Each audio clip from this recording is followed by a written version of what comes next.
Բարև սիրելի բարեկամներ, դուք դիտում եք Ամեքլուսի Պոստսկրիպտում հաղորդաշարը եւ այսօր իմ զրուցակիցն է Հայաստանի վաճառականների միության նախագահ Ցոլվարդ Գեորգյանը, շնորհակալություն։ Տիկին Ցոլվարդ, որ եկել եք, երբ հարկային օրենսգիրքը քննադատվում էր, չէ, առաջին ընթերցման ժամանակ դրանից առաջ։ Դուք ձեր դիրքորոշումը հայտնեցիք, դուք քննադատողների թվում եք, թե չէ։ Ուրեմն ես ասեմ, որ այդ քննարկման ժամանակ ես անդամն եմ մի խմբի, որը կոչվում է վարչապետին կից ՓՄԶ զարգացման խորհուրդ։ Այդ խորհրդի անդամներով են մեր ընդհանուր կարծիքը տարել կառավարություն։ Այդ որ վարչապետին կից էր։ Ցանկացած վարչապետին կից։ Ցանկացած։ Հիմա էլ կա այդ խորհուրդը եւ սրանից 20 օր առաջ վերջին անգամ հանդիպում ունեցանք վարչապետի մոտ, պարոն Աբրամյանի մոտ, Հովիկ Աբրամյանի մոտ, նորից բարձրացվեց այդ հարցը եւ հանձնարարական իջեցվեց, որ ազգային ժողով ուղարկելուց առաջ երկրորդ ընթերցման համար պետք է նորից քննարկման դրվի առաջին քննարկումից հետո կատարված փոփոխությունների համար։ Բայց դա մնաց ձայն բարբառոհանապատի։ Երեք իմացանք, որ օրենքի փոփոխություններ կատարելուց հետո ուղարկվել է ազգային ժողով։ Այդ մասին, այդ փոփոխությունների մասին նույնիսկ ազգային ժողովում չգիտեն։ Մենք էլ չգիտենք, ինչ փոփոխություններ են արել։ Դուք այդ տեքստը չունեք, որը հիմա քննարկվում։ Ոչ։ Նա, իսկ բանը, այսպեսի բան կար, ես որքան հասկացա մեկ տարով ուզում էին հետաձգեին, կար այդպեսի բան, թե չէ։ Ուրեմն այդ հետաձգումը նույնպես գրվեց Սառույցին, հիմա տեսեք, ես ասեմ ինչն է մեզ անհանգստացնում։ Իհարկե, խնդրեմ։ Առաջին հերթին այնտեղ կետեր շատ կան, որոնք խիստ մտահոգիչ են։ Ամենամտահոգիչն է։ Ամենամտահոգիչը նախաբանն ասեմ հետո, մի քանի ամիս առաջ, երբ քննարկման էր դրվում շեմի հարցը, այսինքն շրջանառության շեմը տարեկանի համար ինչքան պիտի նախատեսվի, այդ հարցը մենք քննարկման առարկա դարձրինք մինչև վերահսկողության կոմիտեի նախագահի մոտ, նախագահի վերահսկողության կոմիտե եւ եկանք իհարկե շատ դժվարությամբ կարողացանք համոզել, եկանք ընդհանուր հայտարարի, որ 120 միլիոնի չափ պիտի լինի շեմը, որովհետեւ նախգներն են թանկացել, արժե զրկվել է, արտոնություններ տրվելիք շրջանառությունն է։ Չէ, շրջանառության հարկվող փոքր բիզնեսի շրջանառության շեմը տարեկան ոչ թե ՆԴՍ-ով, շրջանառության հարկողների։ Այո, հիմա պայմանավորվածություն ձեռք բերեցինք նաև, որ դա 3 տարի պիտի ուժի մեջ մնա։ Այս նոր օրենքով իջեցրել են մինչև 40 միլիոն նորից։ Ես չգիտեմ որտեղից է գալիս սա, բայց իմացա նաև, որ սա IMF-ի պահանջն է։ Տարիներ առաջ ես շփվել եմ, աշխատել եմ IMF-ի հետ, դեռ պարզեցված հարկի ժամանակ եւ համարյա կռվի տեսք հաստացել մեր հանդիպումը եւ ես նրանց բացատրում էի, որ մի քիչ խորացեք երկրի պայմանների հետ, դուք Եվրոպան բերում եք փաթաթում Հայաստանի վզին, այդպես չի լինում, չի ստացվում։ Կապիկի ակնոց է դառնում։ Լսեք մեր ձայնը։ Ինչևից է, ինչ որ բան կարողացա պոկել այն ժամանակ։ Հիմա նորից IMF-ի, այսպես ասեմ, թեթև ձեռքով ամբողջ օրենսգիրքը դարձրել են Դամոկլյան սուր հատկապես փոքր բիզնեսի գլխին։ IMF-ի տրամաբանությունը ձեզ ասեմ։ Դուք վերցրել եք, 5 միլիարդ թե 6 միլիարդ պարտք։ Ես գիտեմ։ Եթե դուք վերցրել եք, պետք է մարեք։ Որտեղից փոկեն։ Բայց փոկում են փոքր բիզնեսից։ Տեսեք։ Ինչա ասում ես նոր օրենք, ասում ՀԴՄ-ի կտրոնը որպես փաստաթուղթ չեմ ընդունում։ Սա շատ ցավոտ բան է։ ՀԴՄ-ի կտրոն Այն ՀԴՄ-ի, որը 3 անգամ փոխեցին, ծախսի տակ գցեցին, ինչ որ ձևով օգնեցին նաև փոքր բիզնեսին որոշ ձեռքբերման հարցերում, հիմա այնտեղ գրվում է եւ ապրանքի անունը, եւ գինը, եւ քանակը, եւ գումարը, եւ կազմակերպության բոլոր տվյալները, անունը, ազգանունը, հայրանունը, հարկային կոդը։ Այսինքն այն նույն տվյալները ինչ որ պիտի գրվի ասենք հաշիվ ֆակտուրայի մեջ։ Եթե մենք չենք կարողանում հաշիվ ֆակտուրա ձեռք բերել, մեծի համար հեշտ է, մենք փոքր ապրանքներ ենք ստանում, փոքր բիզնեսը, փոքր քանակի, 5 հատ մածուն, 10 հատ հաց եւ այլն, չեն տալիս փաստաթուղթ։ Ես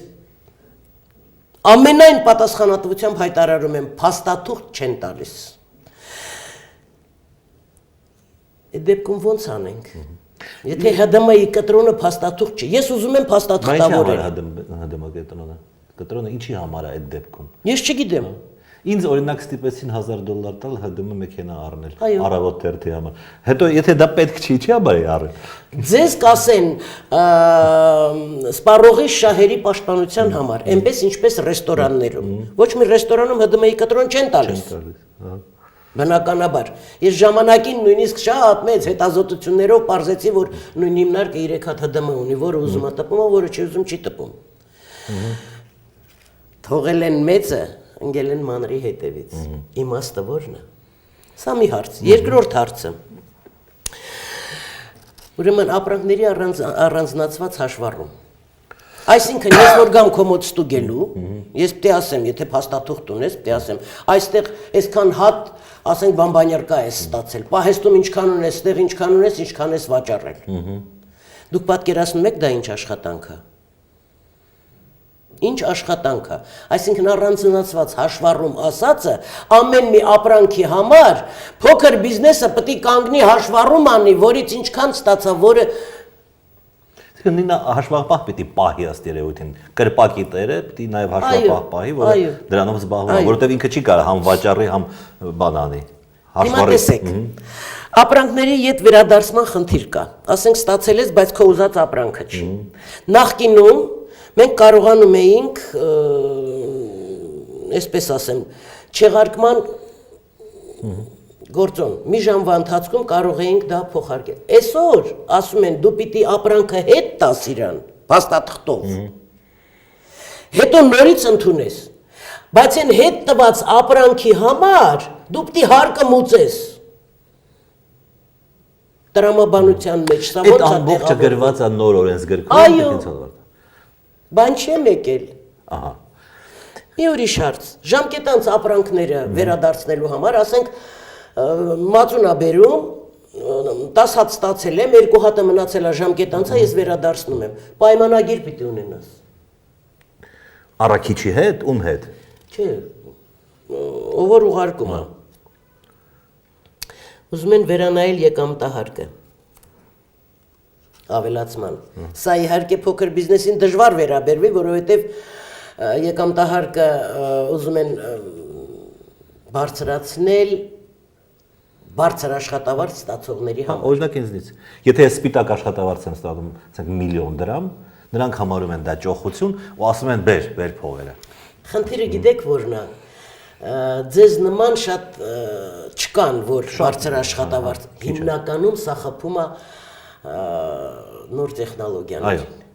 իհարկե։ Հիմնականում նրանց, ինչքան պայքարեցին, թողեք թող ջուտը հավ դառնա, հավը ձուածի,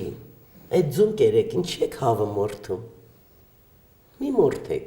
Դա ձեր ոլորտին չի վերաբերում, բայց բոլորիս հուզող հարց է։ Ինչ տարբերություն, իմ ոլորտի համար է։ Հիմա տեսեք, ասում են փոքր բիզնեսում պիտի լինեն փոքր միջին բիզնեսը մինչև 250 աշխատող պիտի ունենա։ Ցույց տվեք մի հզոր գործարան, որը 250 հոգի ձևակերպած ունի։ Նրանք մտել են փոքր ու միջին բիզնեսի կազմի մեջ։ Ես գիտեմ գործարան, որտեղ աշխատում են ինձ ծանոթ շատ մարդիկ, ոչ մեկը ձևակերպված չի։ Եվ աշխատավարձ չեն ստանում այս 3-4 ամիս։ Ասացեք խնդրեմ, նա ինչպես կարող է դիմել դատարան։ Ոչ մի ձևի։ Կասեն դու ով ես որ, ցույց տուր, որ դու այդտեղ աշխատում ես, այս սա պիտի վերահսկվի, իսկ այդպիսի դեպքեր ահավոր շատ են։ Դուք հիշում եք Հովիկ Աբրահամյանի կառավարության գաղափարը, որ շրջանառության հարկը, եթե դուք փաստաթուղթ ունեք, մուծում եք 1%, եթե չունեք, մուծում եք 3%։ Այդ գաղափարը աշխատեց, թե չէ։ Ինչ որ չափով, բայց փաստաթուղթ ասածը մի քիչ փաստաթուղթ շատ կարող ենք հավաքել։ ՀԴՄ-ի կտրոնների տեսքով կամ կան մագնատներ, որոնք ընդհանրապես հրաժարվում են փաստաթուղթ տալուց։ Իսկ դուք կարող եք ասել, ես էլ քո մածունը չեմ վերցնում այդ դեպքում։ Չէ, ներողություն, ինչու ենք հրաժարվում փաստաթուղթ վերցնելուց։ Տեսեք, ներկրված ապրանք։ Բանում մաքսատանը ձևակերպված է 1000 դրամ, մեկ հատի գինը։ Նու ընդեղ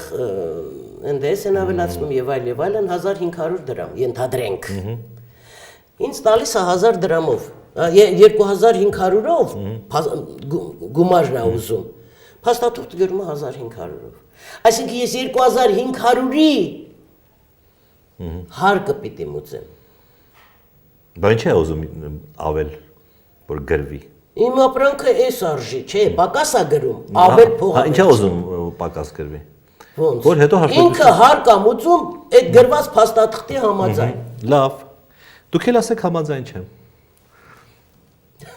Չեք կարա ասեք։ Որ մեկը։ Դուք եթե գալիս են այդպիսի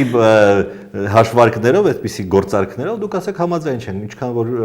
համաձայն չես ուրիշի կտա։ Նա պրոբլեմ չունի։ Նա պրոբլեմ չունի, պրոբլեմը մերն է։ Փոքր բիզնեսին է։ Հետո վերջին հաշվով փոքր բիզնես չի մնացել։ Որտեղ որ հայտնվում է մի հատ հզոր սուպերմարկետ,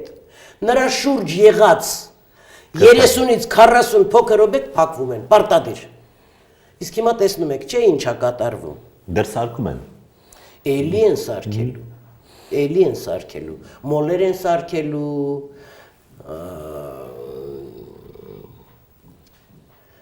եւ այդտեղ հավաքվելու է փոքր բիզնեսի ներկայացուցիչը, որը մի փոքր կրպակի համար, տարածքի համար պիտի վճարի $400-500, որ արենդավարձ տա, եւ այդտեղ կանգնի առևտուրանի, որը հիմա մեռել է, չկա առևտուր։ Գիտեք, բնականաբար դուք եք եղել արևմուտքում, ինչպես է, սուպերմարկետը աշխատում է, բայց փակվում է ժամը 7-ին։ Այո։ Շուրջօրյա չի։ Այո։ Իսկ 7-ից հետո աշխատում են կրպակները։ Եթե ուզում ես բաց մինչև 12-ը կամ ընդհանրապես ամբողջ գիշեր աշխատի, չես ուզում, այդ արդեն քո գործն է։ Այո։ Ճիշտ գաղափար է, որ փակվի էլի սուպերմարկետը ինչ որ մի ժամի։ Ես գտնում եմ, որ սուպերմարկետը ընդհանրապես քաղաքի տարածքից դուրս պիտի լինի, նախ։ Դե արդեն չեղավ։ Այդ չեղավ։ Գոնե ժամը 7-ին փակվի։ Բայց խնդիրը գիտեք որն է, էլ կրպակներ չկան, պարոն Աբրահամյան, որ դրանից հետո աշխատեն։ Կրպակները մի կերպով սողոսկում են ներս, որ նրանց տարածքում աշխատեն։ Իրանք ոչ մեկը ընդեղ առևտուր չի անում, ցավը տանեմ։ Իրանց մենակ շենքն է պետք։ Ինչի պիտի չարչարվի, ապրանք բերի, մարդ վարձի, որ աշխատող պահի, չգիտեմ ինչ անի։ Չէ, դա բացառվում է։ Արդեն բոլորը անգիր գիտեն դա ոնց է արվում։ Եվ այդ տարածքի գումարները, որ վճարում են փոքր կրպակատերերը, որոնք մի կերպով խցկվել են այդտեղ, որտեղ է երևում, ես չգիտեմ։ Հիմա ասեք, որոշեցին, բերեցին խափելով, հա, բերեցին ուրեմն երկրորդ ընթերցման։ Այս հարկային օրենսգիրը։ Հիմա ձեր գործողությունները։ Դե մենք հանկարծակի եկանք։ Երեկվանից ես որ ասում եմ ձեզ զանգում էի, խառնվել էինք իրար, ինչ անենք։ Իհարկե որոշ նամակներ գնացել են արդեն վարչապետին, բայց արդյոք կհասնի իրեն մինչև վաղը ժամը 11-ը, ես չգիտեմ։ Չնայած ասում են, որ վարչապետը շատ լավ տեղյակ է։ Ճիշտը որ ասեմ, այսօր երկրով մեկ թևածում է վստահության նոր բողբոջ տվող ինչ որ ալիք, որը ջերմացնում է նաև իմ հոգին։ Ես այս նոր վարչապետին մի անգամ հանդիպել եմ, էլի տենց խորհրդի մեջ էի քաղաքապետարանի կողմից խանութներ, ռեստորաններ էինք նայում, եկավ Մոսկվայից հասավ դրա պրեզենտացիային եւ այնքան ճիշտ խոսեց եւ այնքան տակ խոսեց, որ այդ տպավորությունը իմ մեջ մինչեւ այսօր կա։ Բա ինչ են նիստի ազգային ժողովի նիստի դրել այդ անկատար օրենքը, որի դեմ նաև տնտեսագետներն են խոսում, ֆինանսիստները, նաև խոշոր բիզնեսի, նաև խոշոր բիզնեսի Մենք չհասցրեցինք կազմակերպել մյուս որոշ ՀԿ-ներ իհարկե նամակներ ուղարկել են, բայց չհասցրեցինք բոլորին տեղյակ պահել։ Ես չգիտեմ ինչ կլինի դրա արդյունքում, բայց այսպես թե այնպես IMF-ի այդ ճիրանը, որ կոկորտից բռնել է, փողը տվել են պիտի անես, չանես փողս հետ կուզեմ։ Ախր անելու ձև էլ կա, հա, գնացեք, վերցրեք նրանցից, ովքեր հարկեր չեն մուծում, ովքեր սև աշխատավարձ են վճարում եւ այլն, չէ՞, ձևը կա փողը ճարելու, այսպես ասած։ Դու կգնաս քո Ես եղբորից չեմ վերցրել, դրա համար ես վարչապետ չեմ։ Միամիտ բաներ ենք խոսում։ Դες գաղափար էլ կար, կարծես թե այս բանի մեջ, որ հարկել դիվիդենդ, ասեք այն։ Կներեք խոսքս կիսատ մնաց, ուզում եմ, որ այդ վստահությունը դեռ օրրանի մեջ չխեղդվի։ Ժողովուրդը շատ բանի է սպասում։ Ես չգիտեմ իմ այսօրվա խոսքը կհասնի վարչապետին թե չի հասնի, բայց ես շատ կուզենամ, որ նրա ցանած ծիլը դեռ բույս չդառած չչորանա։ Այո։ Մի երկու հարց կոնկրետ, հա, հարկել դիվիդենդները, այսինքն մարդը կրպակ է աշխատեցնում եւ տարվա վերջում շահույթ ունի։ Հա 50,000 դրամի այդ պետք է հարկվի։ Այո։ 5%։ Ասում են ինչ որ փոփոխություն են արել։ Իբր դա փոխել են։ Բայց ո՞նց են փոխել։ Երբ են փոխել։ Ո՞վ է տեղյակ, մենք չգիտենք։ Եվ վերջերս նաև ազգային ժողովի մի հարց էր քննարկում, սա վերջին հարցն է։ Ըստ տարածքի, հա, առաջին ընթերցմամբ կարծես թե ընդունվեց։ Այսինքն, եթե դու ալկոհոլ եւ բան ես վաճառում, հա, տեղական турքերի մասին է խոսքը, տեղական турքերի, ախր դա այնքան մանր բան է։ Այսինքն օգուտ չի տա։ Սրա, չէ, օգուտ կտա իհարկե, այնտեղ իջեցվում է 13.5-ը 7-ա դառնում, հետո կոեֆիցիենտներ կա, նույնիսկ 0 կոեֆիցիենտ կա, որ միայն այդ նայած ավականին ոնց կորոշի։ Ես կարծում եմ դա առանձին քննարկման առարկա պիտի դառնա, ես ստեղ մի բան մոռացա ասել, պարոն Աբրամյան, կներեք իհարկե։ Ստուգումների օրենքը տարել են մցրել հարկային օրենսգրքի մեջ, այսինքն ստուգումների օրենքը որպես այդպեսին դադարում է գոյություն ունենալու։ Իսկ եթե հարկային ստուգում չի, ասենք 20-ի պետքայանի ստուգումը։ Ստուգումների մասին օրենքը ամբողջությամբ մտել է հարկային օրենսգրքի մեջ։ Հարկային օրենսգրքի մեջ։ Սա ինչ է նշանակում, սրատակել խութեր կան։ Սովորաբար նենց է արվում, ես այսքան տարվա տառապանքս փորձ ունի էլի, ամեն բառի տակ ինչ որ մի խութ կա։ Սա ուղիղ հարված է փոքր բիզնեսին։ Գիտեք, մորատորի հայտարարվեց, որ ստուգումներ չեն անելու եւ այլն, բայց հենց այդ ստուգումների մասին օրենքի բացառումը, նրա ներառումը հարկային օրենսգրքի մեջ, ես չգիտեմ ոնց են ներառել։ Էլ ինչ որ փոփոխություններով բանով իբր նույն ձևի է մտել, բայց ասում են, որ այնտեղ կա կետեր, որոնք շատ խոր ուսումնասիրության առարկա դառնան, եւ դա նույնպես խիստ մտահոգիչ է։ Նենց որ մենք մտահոգվելու շատ բան ունենք այս օրենքի հետ կապված, եւ եթե այսպես մտավ երկրորդ ընթերցման եւ անցավ, ուրեմն իմացեք, որ վստահություն ասվածը փոքր բիզնեսի համար ընդհանրապես կդադարի գոյություն ունենալուց։ Շնորհակալություն։ Ես եմ շնորհակալ, որ ինձ հրավիրել եք, պարզապես այնքան հրատապ էր այս հարցը, պարոն Աբրամյան։ Սիրով։ Շատ շնորհակալ եմ։